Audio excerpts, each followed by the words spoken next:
September 8th, in the Lord's year of 2025, I call this historic meeting of the Canada Historic Resources Committee to order. And a little bit of disorder. All right, so I hope everyone got a chance to take a look at the minutes. There wasn't too much that we covered last month. It was a pretty quick one, but do we have any revisions or edits or changes to the minutes that we need to record? Okay. Do we have a motion to accept the minutes as recorded? Move. Second. Okay, all in favor? Aye. So approved. Okay, great. All right. And we're going to try and move through the agenda in a little bit of different order here. So our next meeting is going to be October 20th at 4 o'clock. We had to postpone it 1 week because of Indigenous Peoples Day on the 13th.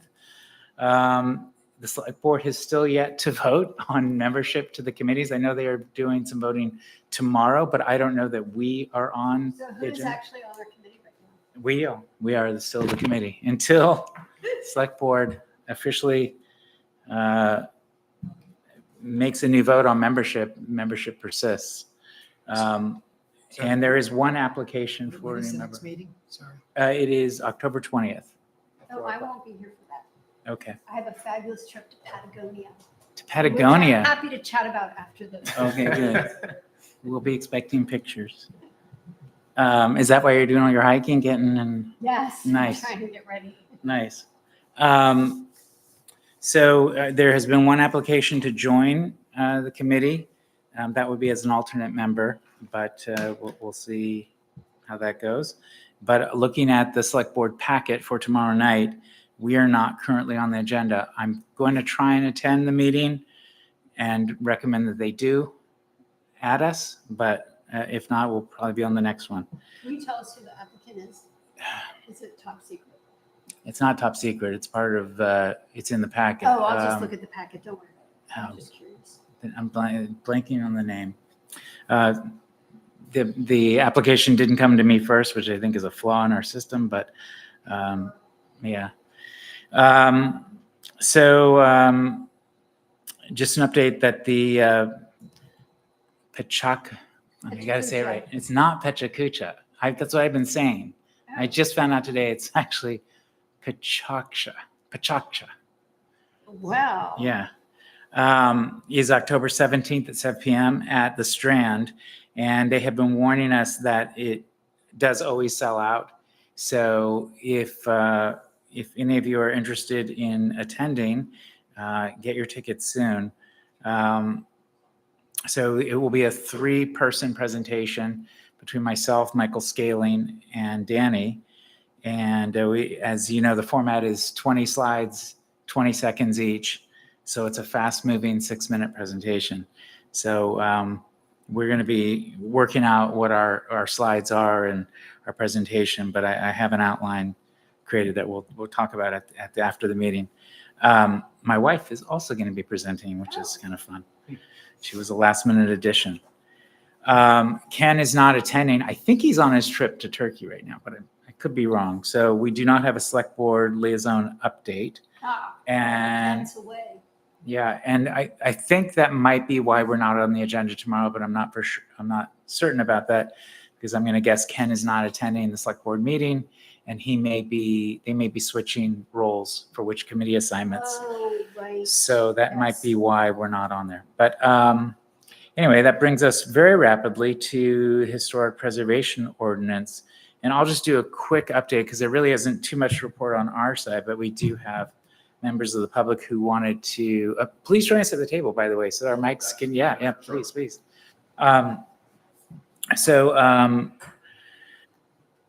There really hasn't been too much movement on the ordinance. I have received a few more emails, and I just keep kind of taking that feedback in. I've been doing more review of existing ordinances and just kind of weighing in my mind what our tact and approach should be going forward. But it's certainly time to kind of take next steps. So nothing more to really report on that front now, but I'm really interested in the questions and that you bring to us today. Well, I watched the last meeting. Yeah. And there was a gentleman that brought up, I guess you're using Castine as a template Yeah. for what you're thinking about going Mhm. forward with. Hmm. And apparently you can't change anything on the front of your house in Castine. It has to be historically accurate. So that I had some issues with. So we're at 95 Chestnut. Uh-huh. We have put up 2 fences Uh-huh. that I'm sure are not historically accurate. Hmm. So you say 95 Chestnut? I know you used Yes, to live yeah. there. To the You used to media. live there? Yes. Oh, wow. It's all his fault. Wow. So I have a little bit of a divider Chris. on one side to block looking into the backyard. Uh-huh. And then on the other side, Stuart Smith owns that slum property that he hasn't maintained. Hmm. And so we put up a 8-foot fence there, Mhm. so I don't have to look at 6 that. foot. Well, whatever. Yeah. So I don't have to look at that mess. Uh-huh. And according to the Castine, if you use that, I wouldn't be able to do that. Yeah, fences are definitely an area of conversation. Yeah, Right. but yeah, go on. So, I mean, I have big concerns that this committee is just going to have too much power, what homeowners can do. Whereas the fences we put up, they look fine. We have a beautiful home that we've maintained since we bought it 16 years ago. Mhm. So I just wouldn't want some committee telling me I could not do the improvements that we did to our home. Yeah.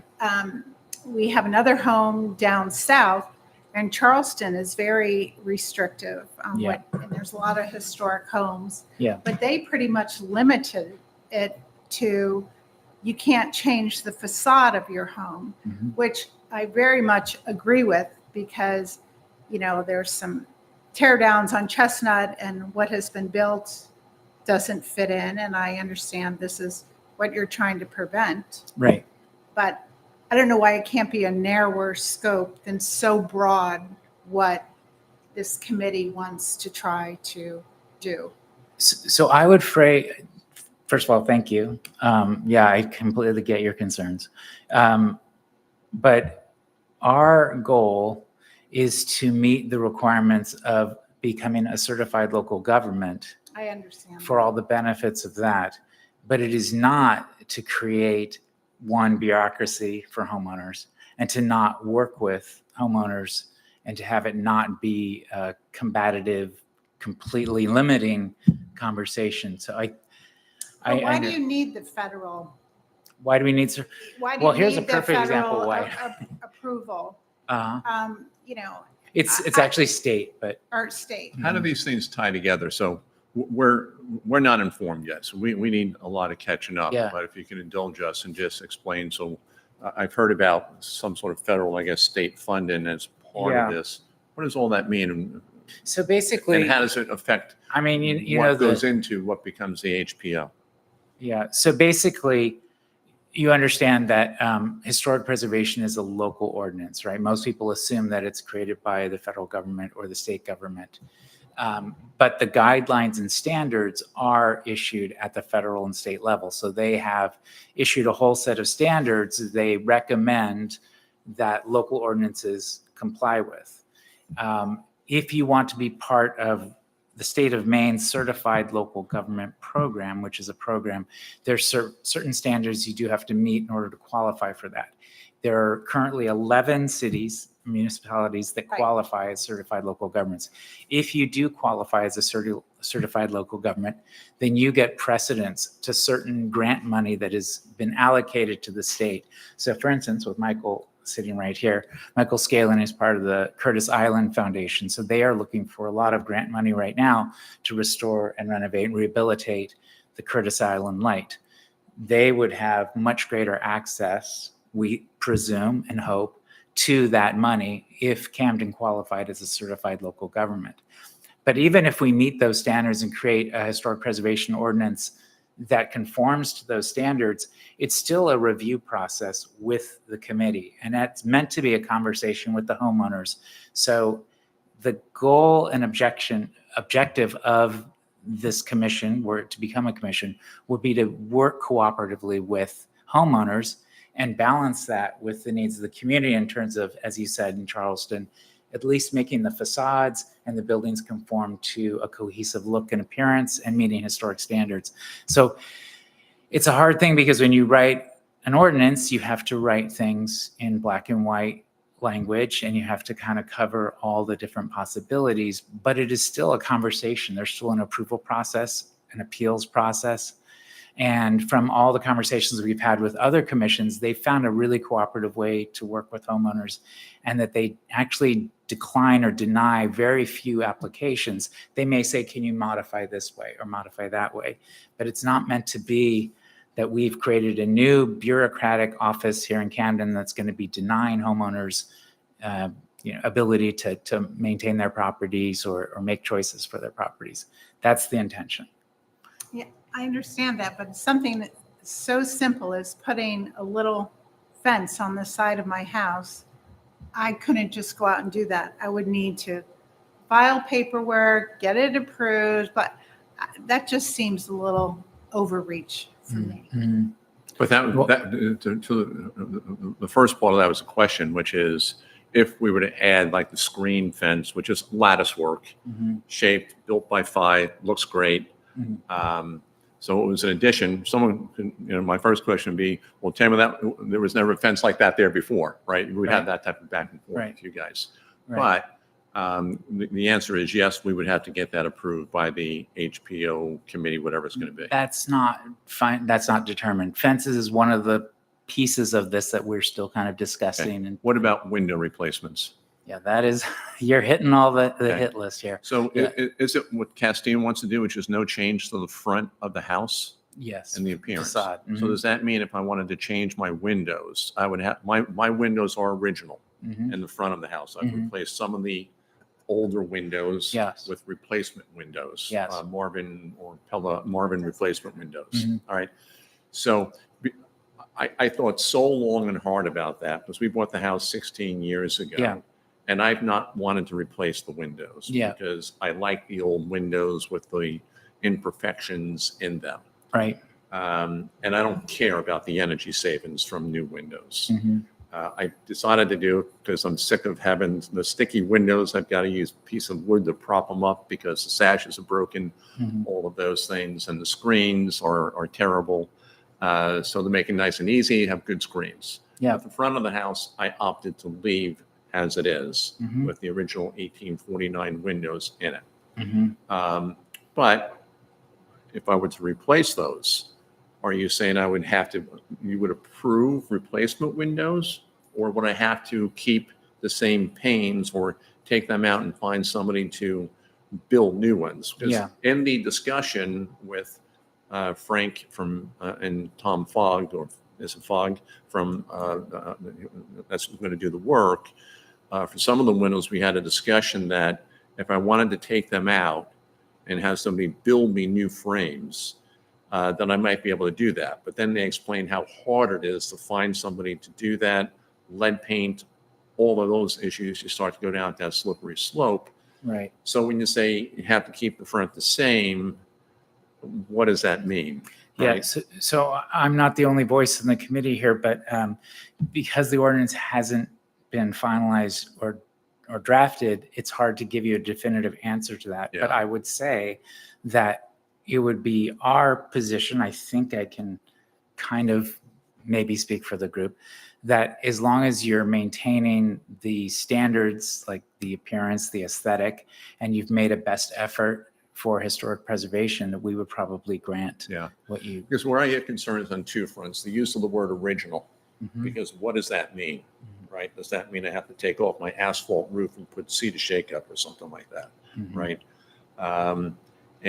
Or have those frames rebuilt? That would be a high cost and inconvenience, because what would I put in there while they're rebuilding Yes. them and all those things, right? Yes.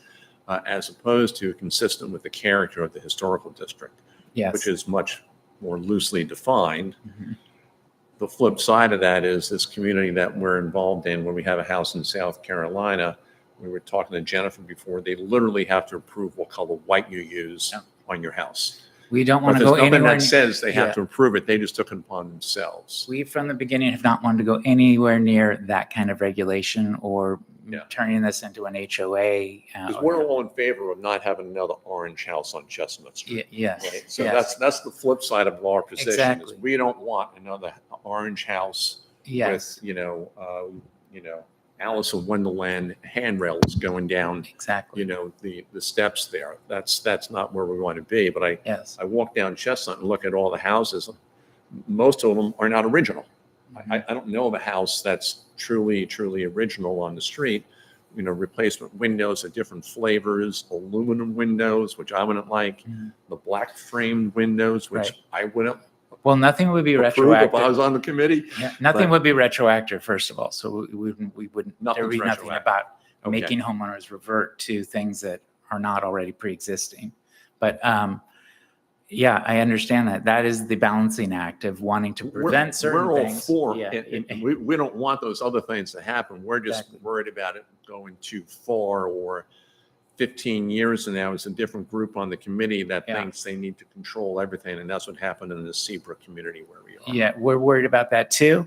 Our committee would only be approved by the select board, so we're appointed. Yeah. So if we start going that direction, I would assume there would be checks on us and members replaced, because that is not our intention.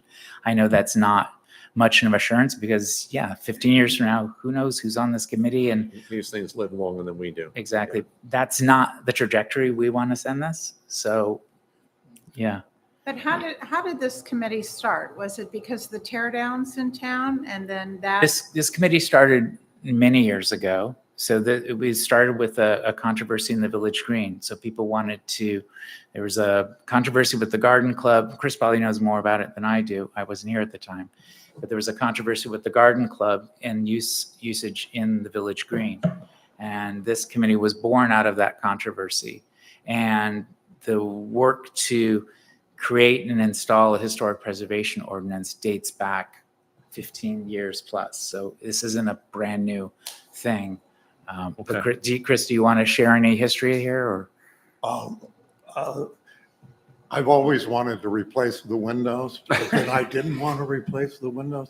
And I feel that you should be able to replace windows in I kind and replaced all all that. my windows. Except, but one thing that I'd want to see was that the storm windows remain. I kept the storm windows, and we're keeping the storm windows in the front, and we have them Yeah, I noticed that because I It's drive evolved. by there all the on time. the sides I eventually. remember on a windy day I've climbing the ladder. taken them in and out many times. trying to- Yeah, many times. Yeah. It's The not the water storm still windows, it's came the in. screens that are a headache, yeah. Soak the sills. Well, I mean, I mean, is Yeah. there going to be something, I think the major concern should be for tear downs of this committee. The house next door to us, there have been people that have been looking at it for a tear down, and We don't they want could, another they orange could, house. they could put Yeah. up anything. exactly. That is a primary driver, but There is really, a if you're, demolition ordinance. though. Say that again? We do have a demolition ordinance. that but we- all we can do is delay the demolition for Right, 120 for days. Yeah, Mhm. and like what's going in at the bottom of Chestnut? Mhm. Has anybody seen those plans for that house? Not anyone on this committee that I know of. There's no committee that has to approve it. Yeah. But that, So- so that's the balancing act. You It want a is the committee balancing act. to Stop So, orange houses, but you don't want it to be too restrictive. And I guess that's what we wanted to communicate is, Well, and is, I thought about it a lot. If this, we heard the word original used somewhere. Mhm. And then you go, well, what does that mean? If Mhm. it's original, someone can interpret that to be very narrow Mhm. as opposed to something broader, consistent with the character of the Yes. historic district. And someone can walk down the street, well, that guy did that and that guy did that, and there's an orange house, so I want an orange house. Mhm.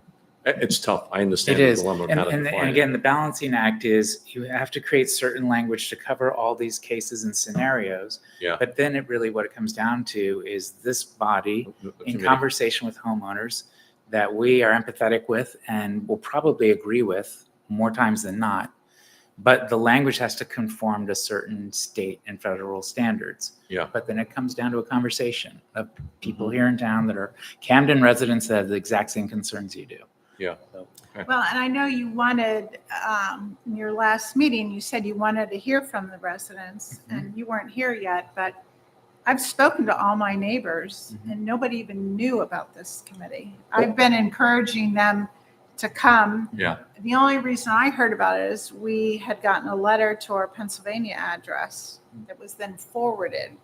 But I didn't know anything about it. And a lot of, we've been trying. We've been announcing in the paper. We put sent letters to every mailbox in the historic districts. well, it's funny, I've asked my neighbors and they haven't gotten. All of our neighbors are full-time residents. We're not. We're here as summer residents. We own the house. We don't rent it. We're here sporadic through the rest of the year.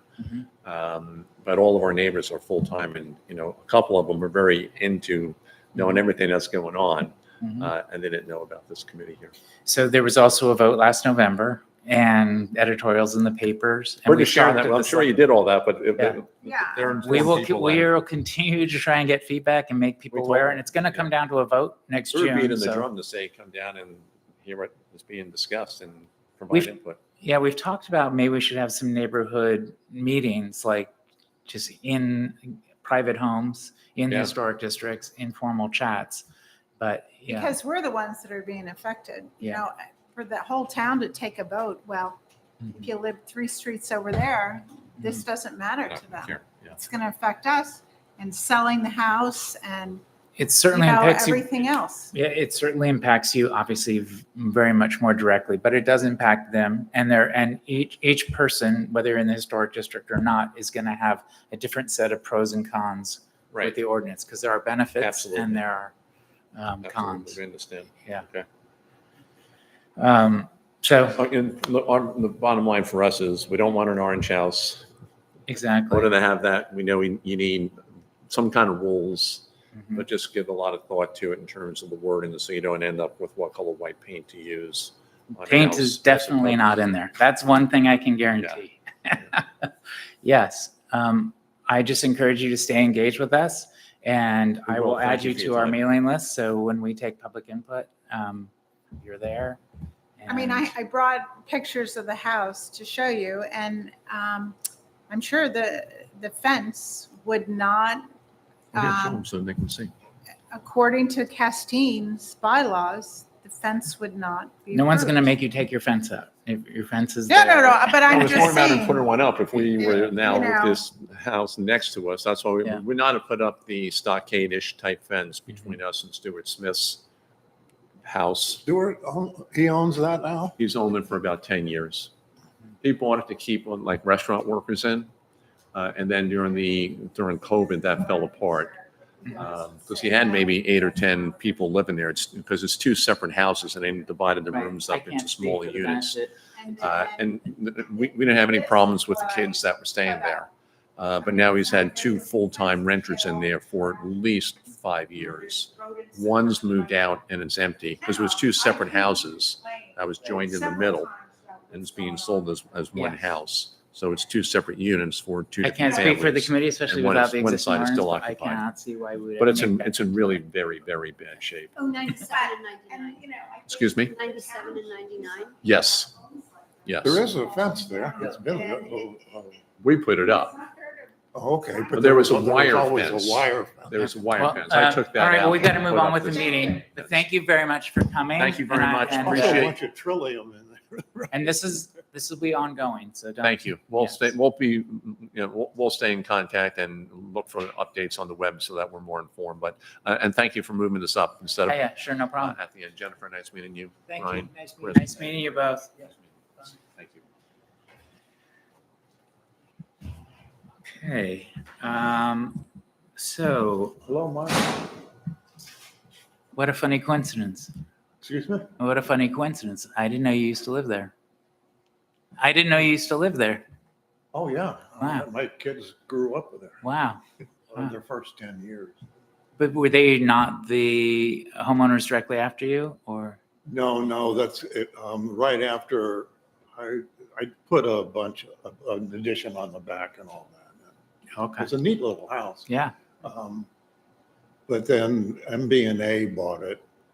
Somebody bought it, and then MB&A for one of their vice presidents, and they remodeled it. Cool. All right, so moving on. Danny, you had quite a month. You want to tell us a little about deconstruction or use? Sure. Yeah, so we wrapped up our paid summer internship, the first internship in circular construction practices through Second Story Builders, which culminated in the festival that I told you all about on August 23rd. I was optimistic about turnout, but it completely blew me away with how many people were there. I think we had probably close to 400 people show up throughout the day. A lot of positive feedback in terms of what we're doing and kind of reinforcement on where we're headed with things. So the next sort of big phases of what I'm trying to do are really get sales off the ground. We have a lot of materials still from the Chestnut Street project, but a lot of folks are actually expressing interest in purchasing those and incorporating them into new builds. So yeah, working on sales, getting regular store hours going. So our regular store hours will be at the very least starting out Saturdays and Sundays. I'm going to continue to do an internship this time with high school age students on the weekends. So I'm starting to get some applicants for that. So the idea is that those young people will do like commission design build projects with reclaimed materials with me. And then if we have customers coming, we can kind of pivot and they can help with doing sales and learning that sort of entrepreneurial piece. And then the other part is, the education. So I actually just had a meeting before coming here with Elise Soccer, who does adult ed programming at the high school. So we're going to run some adult ed classes in the winter as well. A lot of folks at the festival expressed interest in doing that. With the high school, are you working with the hatchery at all? I mean, I know the person who they've hired. So yeah, there's ways to kind of blend that for sure. But we'll be running our classes in Union at our facility, not in the hatchery workshop. But still trying to create connections with the high school, obviously. There's actually an experimental English class that Jude Masor is doing.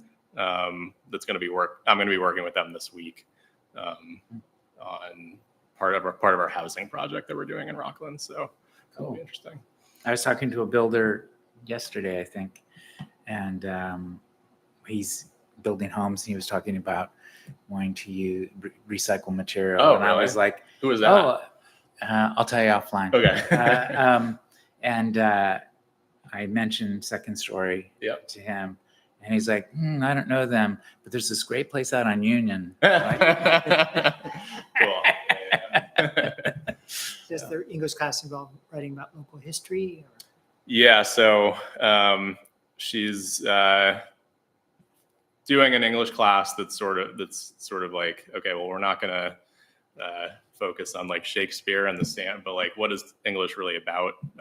It's about communication. So all these students, who are struggling in one way or another, can't deny that like being a good communicator is an important piece of wherever they're going to head.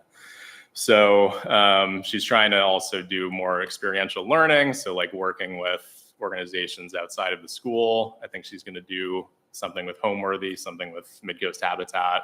But they're going to start with me. And so I'm not trying to like put this out there right now too much, but we are doing a housing project to do reasonably priced housing for young people who are in or entering the trades in Rockland. So, and we're just at sort of the beginning phase of this project. But it was a derelict property that we purchased as is, that was like very cluttered and sort of a sad scene. But as we've, cleaned it up, we're also keeping all the artifacts of the previous owner. And we want to make sure that we don't erase his history. We found his diploma or his high school diploma from Wiscasset High School. We found all these records of, he was an avid gardener, and like all of his gardening plans. And so the class is going to go through with us the history and sort of understand what happened here. I think we'll probably end up doing some sort of homage to his life in the house Oh, wow. eventually too. So Great, great. And Yeah. congratulations on the festival. That's amazing. thank you so much. Yeah. Yeah. If you have any pictures you want me to post. From Oh, okay. Yeah. I will definitely share some. Yeah, it was really, I thought it was really great. I was shocked at how much you had there, and some of the artistic things like on the interior. Mm. Oh my God, that must have been a bear to set up. That was a lot of stuff on display, and Yeah. some really massive sculptures. And wow, yeah, it was cool. Nice. I was very happy for you. And Thank you. are all of those creations from your materials? Yeah, all the artwork that was on the inside came from the Chestnut Street project. And a lot of those artists are now really jazzed to maybe do some teaching out of the space to continue to work with Reclaim. And so they might do some adult ed classes coming up. Is that whole building yours? No. Oh my God. No how are way. you- Okay, We're so not just there the yet. area that you had set up for the event is kind of your space? Basically, the only space that we're not renting right now that was part of it was that like atrium with the windows. Okay, okay. So where some of the exhibition was. Right, okay.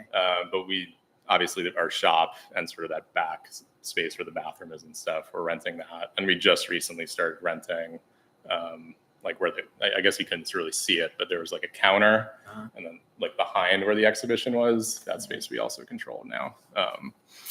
So yeah, slowly growing, but at a pace that we can manage. Pippin was telling me that a lot of people were trying to buy your equipment, and so thinking that was part of the. Yeah. Should have made that more clear. Yeah. That's Um, funny. anyway, that's great. Maybe we should do Curtis Island before Plaques program, because it sounds like we're going to kind of be looking at a document. Okay. Because Michael also has some really exciting news, I think. So I'm trying to think of which exciting news. So this summer at the library, I did an interview with the U.S. Coast Guard Society. And Jeremy Detremont is head of history for the U.S. Lighthouse Society. I may have said Coast Guard, U.S. Lighthouse Society. And so he interviewed me about the island, and it just got published, or it was just, it's out there. And I'll send you the link to oh, it. great. But it was an interesting experience. They've done, I think 100. I think mine was a 320, number 325, that he's done interviews with lighthouse, whether they're foundations or light keepers or someone who's restoring it. A lot of different aspects. Oh. But there are all of these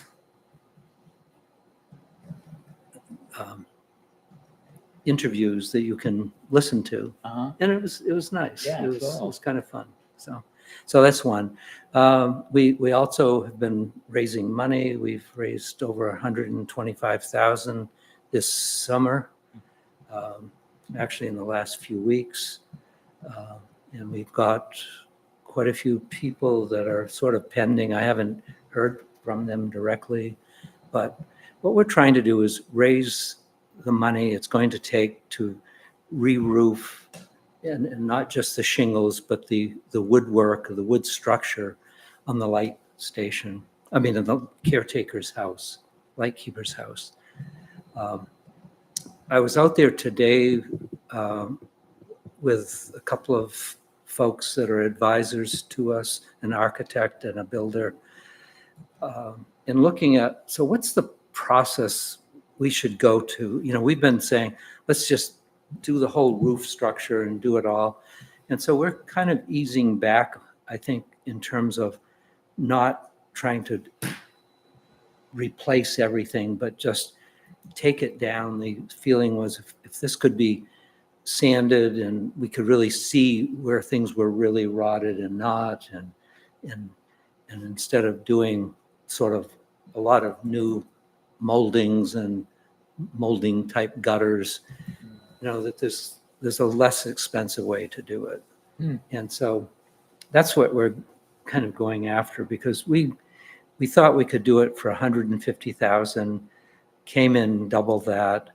And we said, there's no way we're going to raise the money this summer to do that, or to raise it in time to do the work this summer. So now we're focused on next year. And there are two major things that we're looking at, or probably more than two, but the two major ones are getting access. And we've been working on, we have elevations and all the engineering drawings of the topography. So we know the lengths of stairs that they need to be. And now we're getting into the actual designing of the stairs with a slide beside it so you could pull stuff up, and trying to make it so it fits the current needs and long-term needs. And then, so that's looking at where the kayakers go up, the stairs that the bottom's been replaced. But we're also looking at a second set of stairs that the Conovers had used. And that's a sort of a more gentle slope down. And those would be sort of temporary. And we would build them for 5 years and take them out and kind of revert back to this, like the kayakers, I call it, the kayaker stairs. So that's a big thing. And having that in place helps contractors want to work on the island. It lessens the overhead and the waste of time it takes to get to the island and get equipment and people on. So there's you could say if this place was on Pearl Street and we were redoing it, we could have an idea of how much it would cost. You could estimate it out to redo it to the specs that you want it rebuilt. But on an island, you're going to add 25, 35% cost just in the inefficiency of getting out there. So I don't want to keep repeating that inefficiency contractor after contractor, building after building. So if we can get the access as efficient as it can be without putting 50 lengths of dock out to get out to deep water, it's still going to be a struggle, but it would be much more predictable. And it's very hard to get on the island when the wind is really blowing. And early season, if you try to get work done in April, May, early June, it can be just, inefficient days. And so what can we do to make that? And then the other thing that we're doing, that we're working on, we'll be working on, is let's look at the whole caretaker's house and see if we scale back the replacement and work with what's there. I would love to do that whole house next summer. I mean, have the whole exterior done. And the interior, it's really in good shape. I mean, it needs some plaster work, but it basically needs tender loving care and people scraping and painting. And then that's pretty settled. But the building itself is very stable and very straight. So That's right. And you had the fundraising event yeah, last week? we had an event last week, and that's the one that I was talking about. Yeah.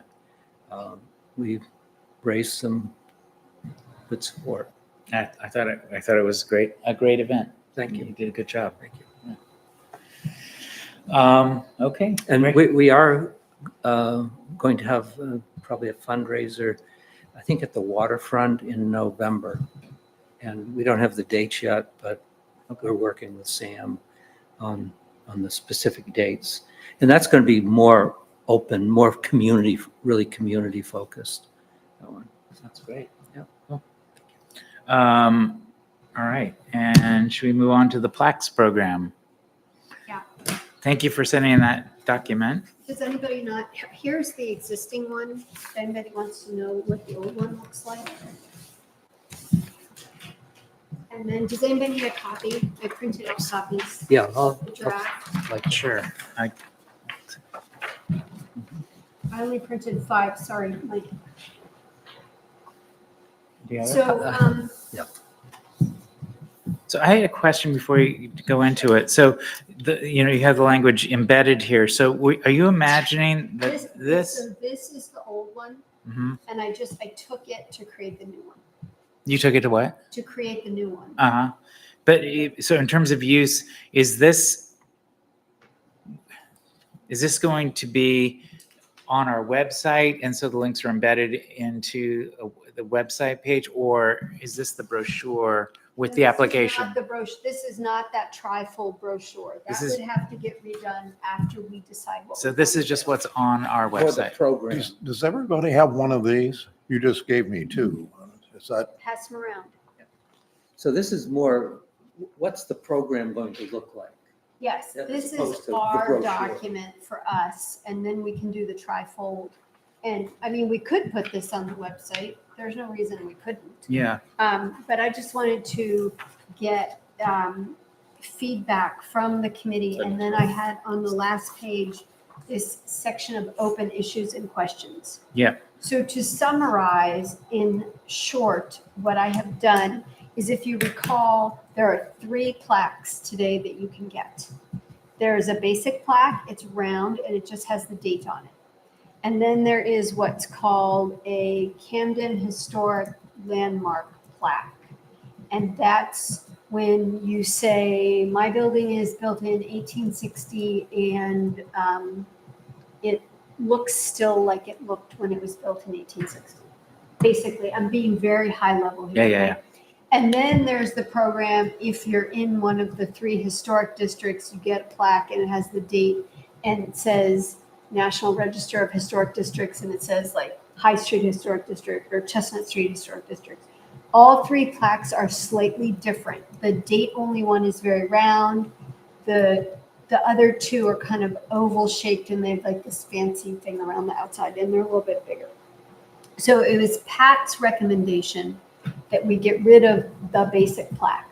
Because if you look at the long form that everybody has to fill out, even the basic plaque person has to be able to prove the deed, like they have to go through the registry of deeds and they have to prove when the house was built. They can't just come and go, my house was built in 1715. I want a plaque that says that.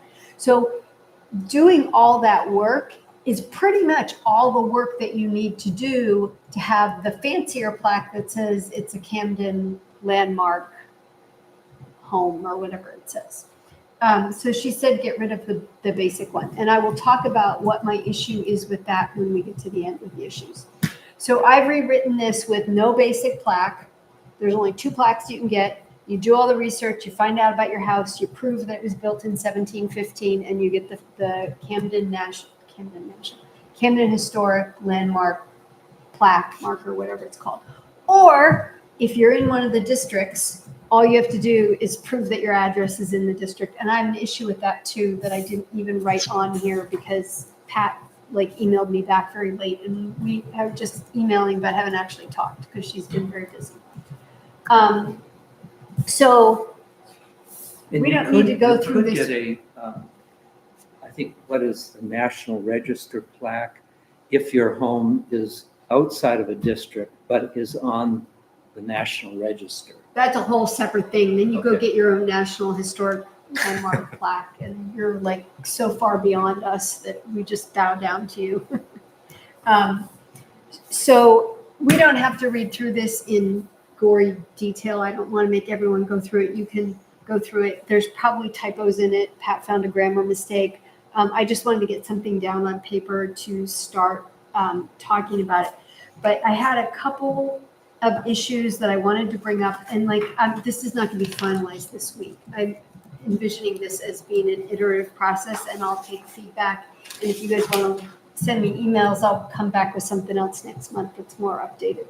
Let me put my glasses on because I can't see anything. So first of all, I have some really basic questions, which are, is it a Camden Historic Landmark or a Camden Historic Landmark or Camden Historic Home, because we go back and forth and we use them, like the plaque says Camden Historic Landmark, but the program is called the Camden Historic Homes. So we should just have standard nomenclature. And then this is another one. Are they plagues or plaques? Yes. Or markers? I don't care what we call them. I think we should just pick one thing. Why should it be limited to residences? Well, it doesn't have to be. It was the Camden. I know it Historic was, Home. but I think that should just One word be for your car. stricken out. You want for your car. And Gotta be another thing, fixed. can you get a plaque for an interior work? Suppose you have a great stair hall. Can you And not you- make more work for me? And you- Oh, wait, like, Yeah, I don't think we want to. no, you can't get a plaque for a stairwell. I mean, like Norumbega, there are certain areas of Norumbega that woodwork is itself a landmark. I think just I administratively. mean, this is all for your feel good, so why can't you feel good about your You really want inside? us like going into people's houses and looking at parts of their houses? Well, and it's the making people, it's the people's houses and the people in the houses that are appreciated when their visitors With come to everything see here, them. They'll everything, be, the way the plaque program used to be was all how you see it from the street. I think we'd be creating a Yeah, I world of think- work Yeah, that can is we just. table that to next year and have that be another? Yeah. Yeah. The Chris is now interior- chairman of the the interior. plaque program. So anyway, if That'll we be could, next year. if we could agree on like some nomenclature and that, because as I was rewriting this, it was making me crazy because every other paragraph we changed words and stuff. So I I have don't know two if anybody thoughts. has Yes, a- I have two thoughts on this. One, my initial reaction was to make it historic homes. And because I wanted to preserve the historic landmark for the historic preservation ordinance. So if we make local designations, I wanted there to be separate wording for those two different things. So if a home outside of the district is qualified as a historic landmark, I wanted to preserve that wording.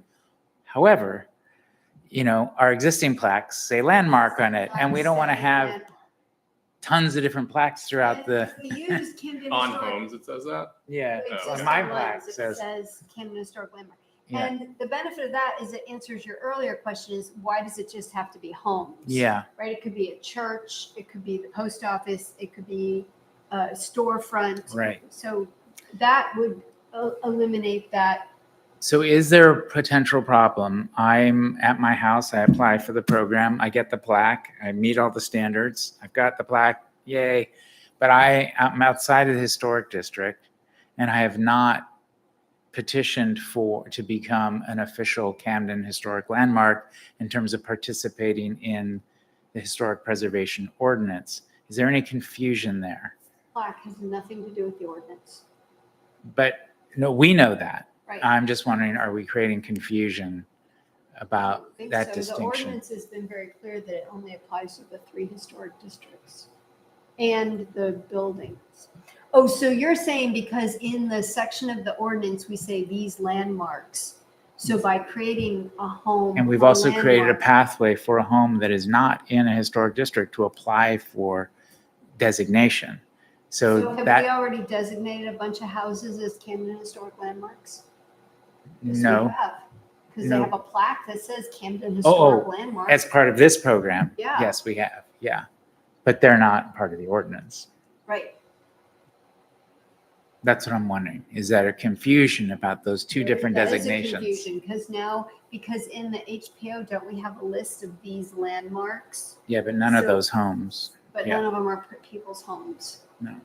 because they're not currently a historic resource. So we're basically just transferring existing historic resources as designated already to historic resources under the purview of the ordinance. But that's a very short list. I'm open to however you want to handle it. Yeah, I don't know. I mean, it's just, I don't know. You're saying it's too late, really, because they're already, say, Well, for historic 15 landmark years, and- we've had a program where people can get a plaque that says Camden Historic Landmark. Mhm. And so there's a whole bunch of houses that have plaques that say And Camden. I don't think there's And any there's a reason. lot more houses that have landmarks that were done before Pat and I got involved in this. So we were continuing a program that Chris Glass was involved in. Right. And Rosalie, and others back turn of the century here. What were you saying, Danny? I was just going to say, I don't think the fact that there are plaques that say that should mean we don't go down the path that we think we should going forward. So I agree with you about the homes. I think you should make that distinction. So we want to use the nomenclature Camden Historic Landmark, not Camden Historic Home. Just for the sake of consistency with existing plaques, so we But you don't want to get, keep it that way. I Or do. change that. Okay. Move as such. right. As such, Okay. I approve your movement. So then do we want to call them markers or plaques? Because we keep calling them plaques or plagues, Yeah. depending on my typo. Yeah. But it's called the Historic Homes Marker Program. let's change it to plaques program because we all I say would like to plaques. leave it, you want to call it plaques? Oh. I think you should should change be it. Also, the- so awkward. It's going to be landmark markers. I don't know. So it should Double be mark. Historic Landmark Plaque Program? Yeah. Historic It's an Designation. alliteration there. Plaque designation. Plaque. Not flag. Okay, all right, my second question is, if we eliminate the basic plaque, the one that just says 1715, Mhm. I use my house as an example, Yes. okay? So the picture on the left Mhm. is a picture of my house from, I think it's 1938. It's when the big tax assessment was done, or all the tax records. So if you go into Walsh History Center, there are binders full of pictures of every house, okay? Mhm. And then the middle is a drawing that was made of my house in 1978. And then the picture on the right is, you can see what my house looks like today. So as a person on this committee who's on the plaque program, if I came to myself Mhm. and said, I've done all my research and I've proved that my house was built in what year, 1865, Mhm. I, as the historic resources plaque person, would say, well, too bad. Look at that big old fancy veranda you put on there. You're not a historic landmark.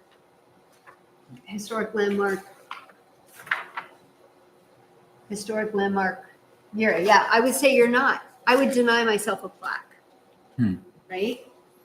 I would Wouldn't not. you all I would agree? argue with You should, I would deny me. It doesn't look like this anymore. It doesn't look anything But like that's this not the main anymore. criteria. think- It's, Ah, it is the criteria. it's, The criteria says, recognize and preserve the character of the town as a New England coastal village. So you're supposed to prove, look what it says. It should be 75 years or older. And I took this language from how it was before. I reworded Yeah, it. and these were guidelines, these were Right. ways to help us Retain the think about. preponderance of its original appearance with minimal externally visible alterations. Okay? I don't think, I I disagree. don't think the Yeah, I don't porches know. has made you it. don't think the porch is made. I think you're 75 years older, check. Okay. Preponderance, check. Documented trail, check. Okay. Associated facts, check. Okay, so.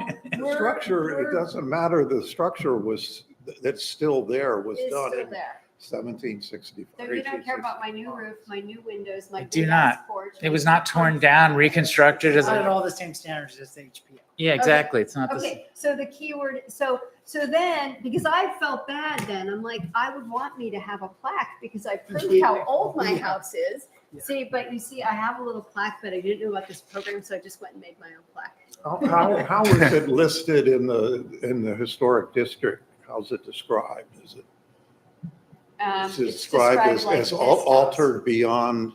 No, Okay.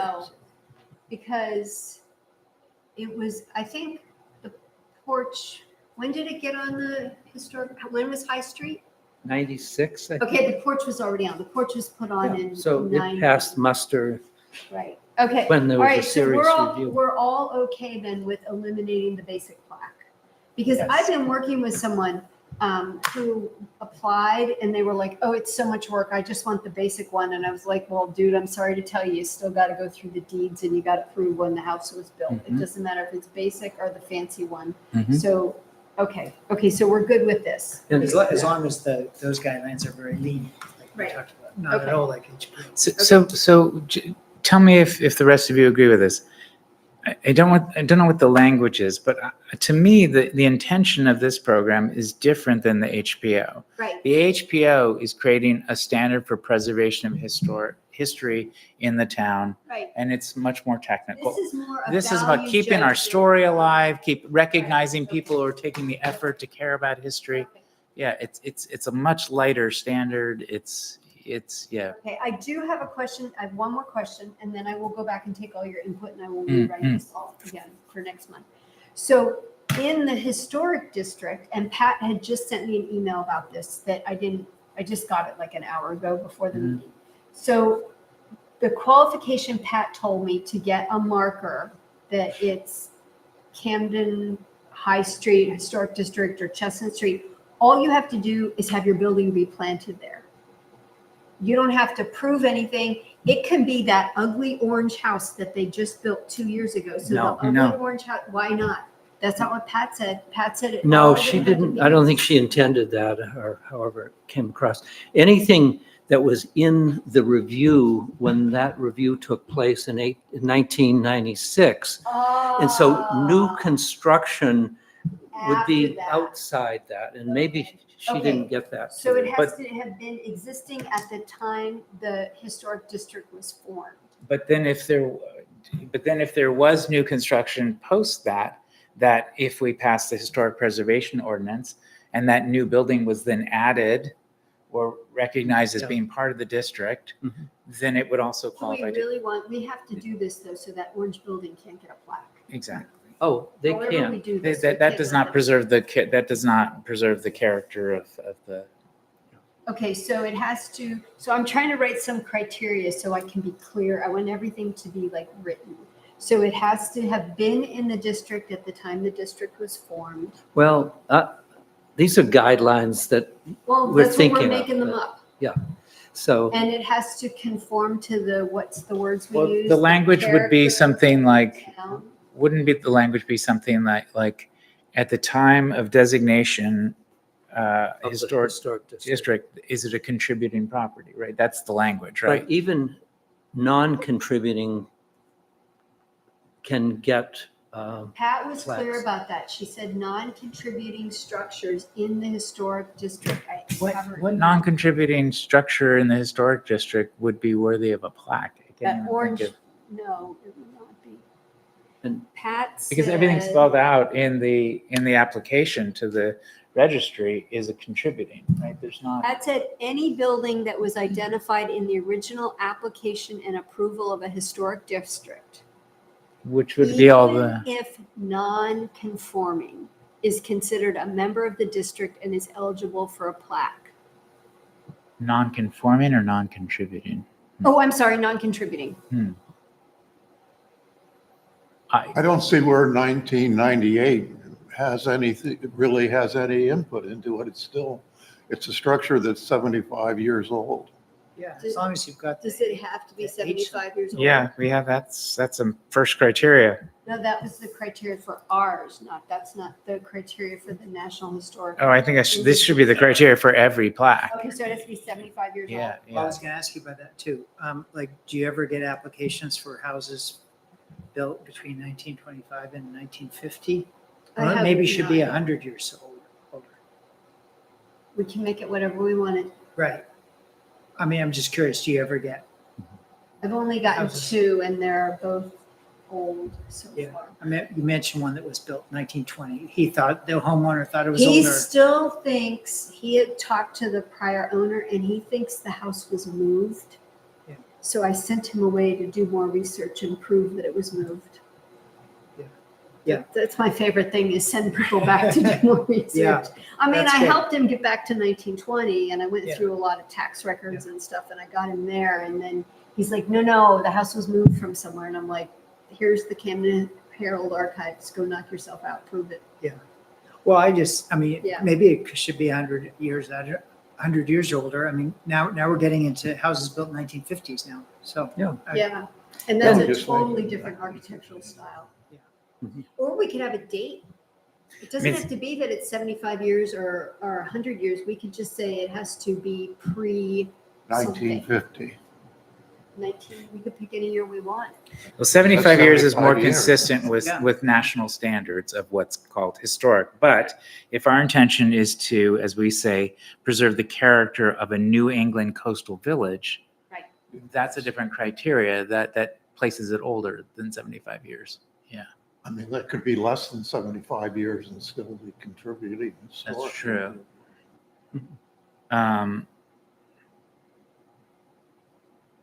I don't know. What do you guys It'd be think? both and 75 years and New England coastal. Yeah, maybe that needs to be one of the criteria, But contributing to the character of the town as a New England coastal village. If we're saying that's the intention, Yeah. maybe that's, so it has to be like consistent with the character of a New England. yeah, maybe that's a fifth criteria or a criteria that kind of more better defines this. What do you mean by preponderance of original appearance Okay. as modified, by the Okay. intention? I Do you want to take out retain? Do you want to take out that second bullet, or are we adding an additional bullet? don't know, what do you guys think? I would say add a Oh, fifth. take out the Take it out. preponderance one? No. That's what you were Take out asking. the- Okay, so add consistent with the character of a New England coastal village Mhm. with homes in. Yeah.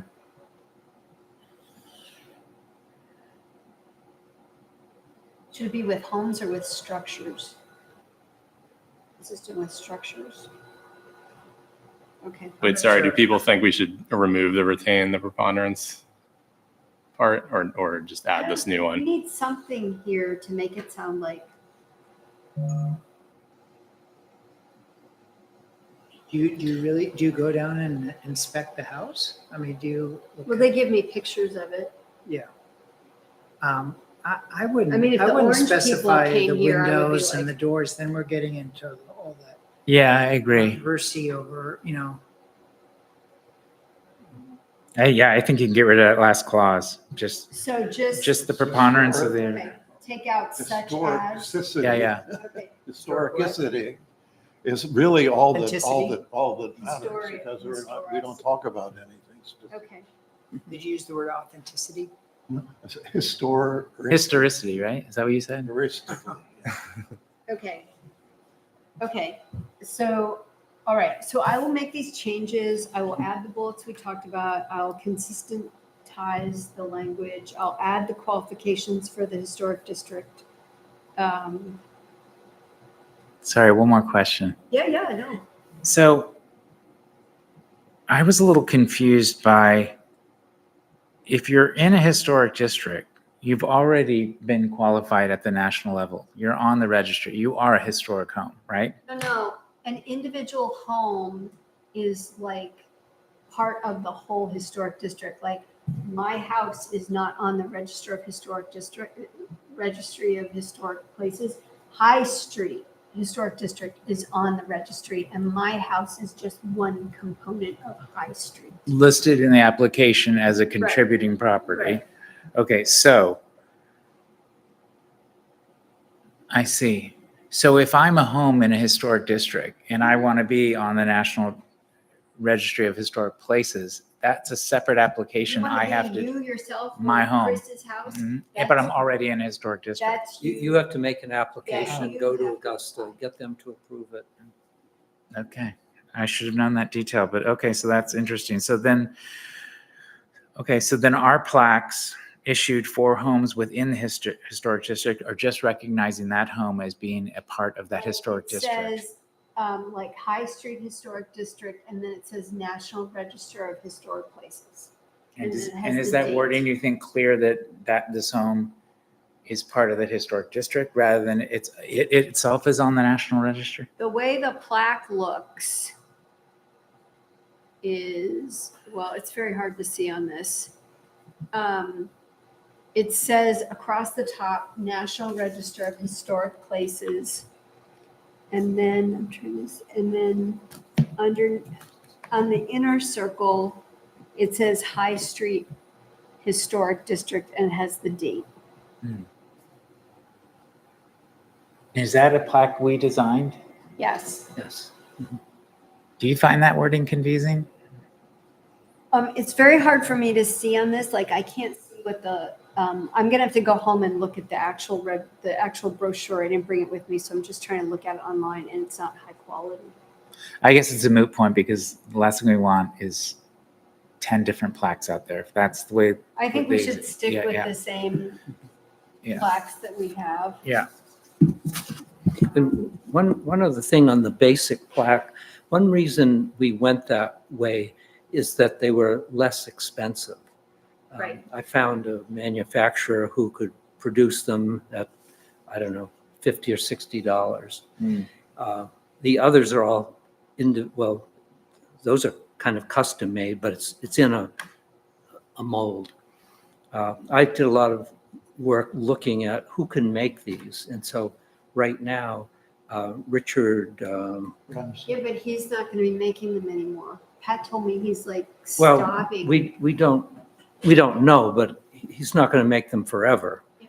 You know, and it's been everyone that we've gotten Plus recently. his prices are getting really high. Yeah. Like it's starting to creep up toward $200. Yeah. So I think I'm gonna try and find somebody that's a little bit more mass produced so that I can get a more, you know, I it think looks the same, but that I can get it down to like a reasonable cost. I think even separate from discussing what the program should be and knocking it down to 2, is that it's confusing that homeowners are buying their own plaques as well. Well, I And then- did it. Yeah. Cause I didn't know So how to there's get a like so plaque. many I'm different like, plaques. "People have plaques. I want a plaque. So it'd be nice to kind of consolidate, you know, maybe we even down the road approach people who have plaques on their homes that they bought, ask them if they want to participate in our plaques program, just try and get a little more consistent presence. But yeah, I think the 2 plaques makes total sense. Yeah. Okay. Yeah. Okay, I'll make these changes and then, do you want me to send it out interim for comment and stuff, or do you just want me to bring it to next month's meeting? Yeah, if you could send it before, that would be great. And then we can come talk about it again. And Does Jennifer, anybody I have can anything else they want? send you the name of the person that I worked with that produced the basic plaque. Okay. I mean, they produce some wonderful plaques. Okay, maybe and they so- would be the person we can and- go with. I stayed with them because they were quick. They weren't, at that point, weren't charging for shipping.